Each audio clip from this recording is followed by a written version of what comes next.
اس آیت میں بالکل واضح کر دیا گیا کہ یہ اللہ ہے۔ ناظرین، ان آیات میں اللہ سبحانہ و تعالیٰ نے ان کے اس عقیدے کو بھی بنیاد سے اکھاڑ کر رکھ دیا، جو یہ کہتے ہیں کہ اللہ اوپر آسمانوں میں ہے، اللہ کا عرش آسمانوں میں ہے، آسمانوں پر ہے۔ اللہ سبحانہ و تعالیٰ نے ان کے ان عقائد کو جڑ سے، بنیاد سے اکھاڑ کر رکھ دیا۔ اور ناظرین، یہاں یہ بات بھی واضح کرنا بہت ضروری ہے کہ اللہ کا موضوع ایک وسیع موضوع ہے، جس پر الگ سے اِنَّا عَلَيْنَا بِيَانَهُ کے سلسلے کے تحت تفصیل کے ساتھ ہر پہلو سے بات کی جائے گی اور ہر سوال کا جواب دیا جائے گا۔ اللہ کیا ہے، اللہ پر کوئی سوال نہیں رہے گا۔ فی الحال بڑھتے ہیں آگے اپنے موضوع پر۔ ناظرین، آپ نے خود دیکھا اللہ سبحانہ و تعالیٰ نے قرآن میں کس قدر کھول کر حق واضح کر دیا۔ محمد علیہ السلام کی بعثت سے پہلے مشرکین عرب ہوں یا یہود و نصارہ، ان سب کے سب کا متفقہ عقیدہ تھا کہ اللہ اوپر آسمانوں پر ہے۔ اگر یہ حق ہوتا تو قرآن اس پر بالکل خاموش رہتا، قرآن کو اس پر بالکل خاموش رہنا چاہیے تھا۔ لیکن کیا قرآن اس پر خاموش ہے؟ کیا قرآن اس پر خاموش رہا؟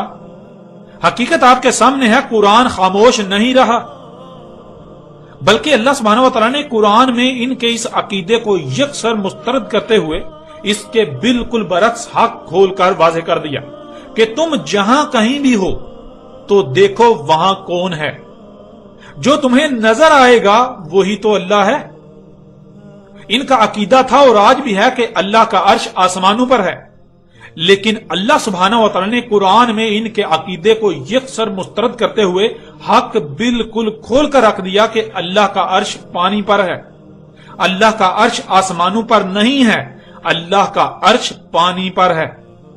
عرش کہتے ہیں نظام چلانے کو، اور جب غور کریں تو آپ پر بالکل یہ بات کھل کر واضح ہو جائے گی کہ زمین میں چلنے والا نظام، اس کی بنیاد پانی پر ہے۔ یہ سارے کا سارا نظام پانی پر کھڑا ہے، یہ نظام پانی پر چل رہا ہے۔ اگر پانی کو ہٹا دیا جائے تو زمین ایک بنجر اور کھنڈر سیارہ بن جائے گا۔ یوں ناظرین، آپ نے دیکھا کہ ان کے عقائد کیا ہیں، اور ان کے عقائد کے برعکس اللہ سبحانہ و تعالیٰ نے حقیقت کو ہر لحاظ سے کھول کر آپ کے سامنے رکھ دیا۔ آج بھی اکثریت کا یہ عقیدہ و نظریہ ہے کہ اللہ اوپر آسمانوں میں ہے، اور یہ عقیدہ و نظریہ کن کا تھا؟ یہ عقیدہ و نظریہ تو مشرکین عرب سمیت یہود و نصارہ کا تھا قرآن کے نزول سے پہلے، اور آج بھی مشرکین عرب ہوں یا پھر یہود و نصارہ ہوں، ان کا آج بھی یہی عقیدہ ہے۔ لیکن کیا قرآن نے اس کی تصدیق کی؟ آیا قرآن اس کی تصدیق کرنے کے لیے آیا تھا؟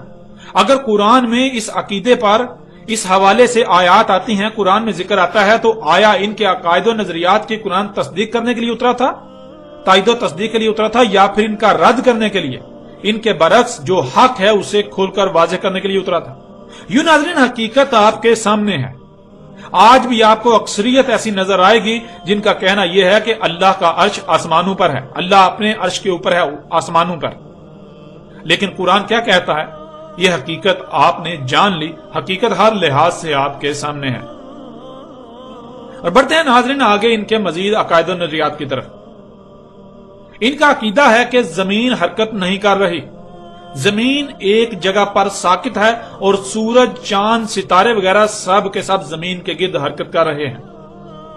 اب دیکھیں اس بارے میں اللہ سبحانہ و تعالیٰ نے قرآن میں کیا کہا۔ سورہ رد کی آیت نمبر 2 میں اللہ سبحانہ و تعالیٰ نے کہا، اللہ الذی رفع السماوات بغیر عمد ترونها ثم استوى علی العرش وسخر الشمس والقمر کل یجری لاجل مسمى۔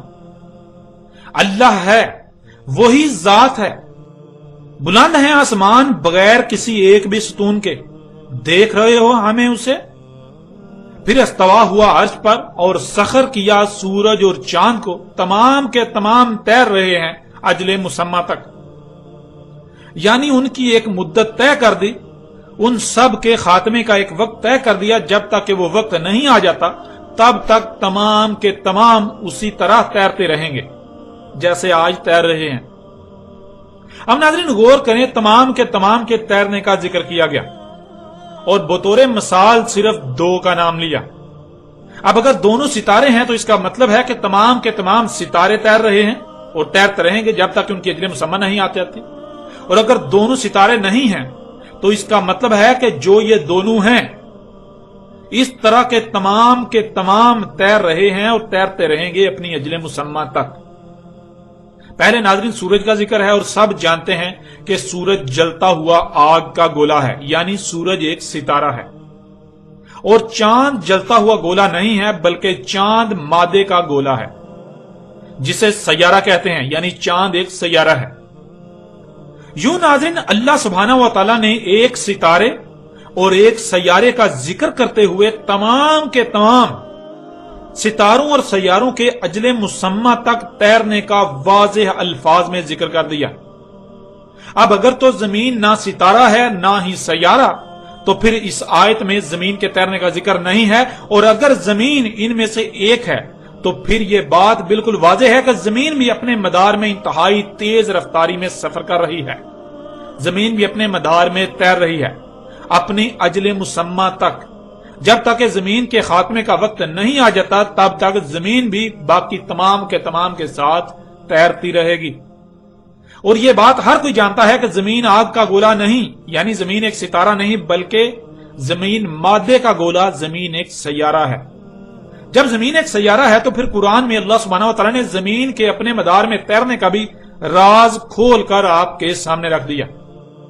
اس طرح آپ اگلی آیت میں دیکھیں، سورہ الانبیاء کی آیت نمبر 33 میں اللہ سبحانہ و تعالی نے کہا وَهُوَ الَّذِي خَلَقَ اللَّيْلَ وَالنَّهَارَ وَالشَّمْسَ وَالْقَمَرَ كُلٌّ فِي فَلَكٍ يَسْبَحُونَ، اور جو کچھ بھی ہے وہی ذات ہے، خلق کیا لیل کو اور نہار کو اور سورج کو اور چاند کو، تمام کے تمام انتہائی تیز رفتاری سے اپنے اپنے مدار میں تیر رہے ہیں جیسے ان کو حکم دیا گیا، جس سے ان پر عائد ذمہ داری پوری ہو رہی ہے۔ ناظرین یہ آیت اور بھی بہت بڑا راز کھول کر رکھ دیتی ہے۔ آپ پیچھے جان چکے ہیں کہ لیل اور نہار کا آنا جانا زمین کا اپنے ہی محور پر گھومنا، لیل آدھی زمین اور نہار آدھی زمین، یوں یہ پوری زمین بن جاتی ہے۔ لیل اور نہار کو جمع کریں تو یہ پوری زمین بن جاتی ہے۔ یوں آپ آیت میں دیکھ سکتے ہیں خلق اللیل والنہار والشمس والقمر، لیل والنہار، لیل آدھی زمین نہار آدھی زمین، یوں یہ مکمل زمین بن گئی۔ تو یہاں مکمل زمین کا ذکر ہو رہا ہے لیل اور نہار کی صورت میں، اور آگے سورج اور چاند کا ذکر ہے، اور پھر آگے کہا کل، تمام کے تمام، یعنی کہ جتنے بھی ایسے ہیں ستارے اور سیارے، تمام کے تمام جو ہیں وہ اپنے اپنے مدار میں تیر رہے ہیں انتہائی تیزی سے، جیسے ان کو تیرنے کا حکم دیا گیا، جس سے ان پر عائد ذمہ داری پوری ہو رہی ہے۔ آپ اپنی آنکھوں سے آیت میں دیکھ رہے ہیں لیل آدھی زمین اور نہار آدھی زمین، یوں یہ پوری زمین بن جاتی ہے۔ لیل اور نہار کی صورت میں پوری زمین کا ذکر کیا، اس کے فوری بعد سورج اور چاند کا ذکر کیا گیا، پھر کہا گیا کہ تمام کے تمام اپنے مدار میں انتہائی تیز رفتاری سے تیر رہے ہیں، یعنی نہ صرف زمین اپنے ہی محور پر گھوم رہی ہے جس سے رات اور دن ہو رہے ہیں، بلکہ زمین سورج اور چاند کی طرح بھی اپنے مدار میں انتہائی تیز رفتاری سے تیر رہی ہے۔ اور ناظرین ایسی کئی آیات ہیں قرآن میں جن میں اللہ سبحانہ وتعالی نے سورج چاند سمیت تمام کے تمام ستاروں اور سیاروں کے ساتھ زمین کے بھی اپنے مدار میں تیرنے کا ذکر کیا، جیسا کہ آپ اس آیت میں بھی دیکھ سکتے ہیں۔ سورہ لقمان آیت نمبر 29، الم تر ان اللہ یولج اللیل فی النہار ویولج النہار فی اللیل وسخر الشمس والقمر کل یجری الی اجل مسمى، کیا نہیں دیکھا، کیا نہیں دیکھ رہے، اس میں کچھ شک نہیں، اللہ تھا یولج ہو رہی ہے لیل نہار میں اور یولج ہو رہی ہے نہار لیل میں، اور سخر کیا سورج اور چاند کو، تمام کے تمام اپنی اپنی اجل مسمى یعنی طے شدہ خاتمے کے وقت تک تیر رہے ہیں اور تیرتے رہیں گے۔ ناظرین یولج اللیل فی النہار و یولج النہار فی اللیل کیا ہے؟ یہ بات پیچھے بہت صراحت کے ساتھ بیان ہو چکی۔ یہ الفاظ اس بات کی وضاحت کرتے ہیں، اس بات کو واضح کرتے ہیں کہ زمین اپنے ہی محور پر گھوم رہی ہے، جس سے زمین کا وہ حصہ جو اندھیرے میں ہے وہ روشنی میں چلا جاتا ہے، جس سے اس پر دن ہو جاتا ہے، اور جو حصہ روشنی میں ہے وہ اندھیرے میں چلا جاتا ہے، جس وجہ سے اس پر رات ہو جاتی ہے، اور یہ سلسلہ مسلسل چل رہا ہے۔ یوں یہ بات طے ہوگی کہ زمین اپنے ہی محور پر گھوم رہی ہے۔ اب لیل آدھی زمین اور نہار آدھی زمین، یوں یہ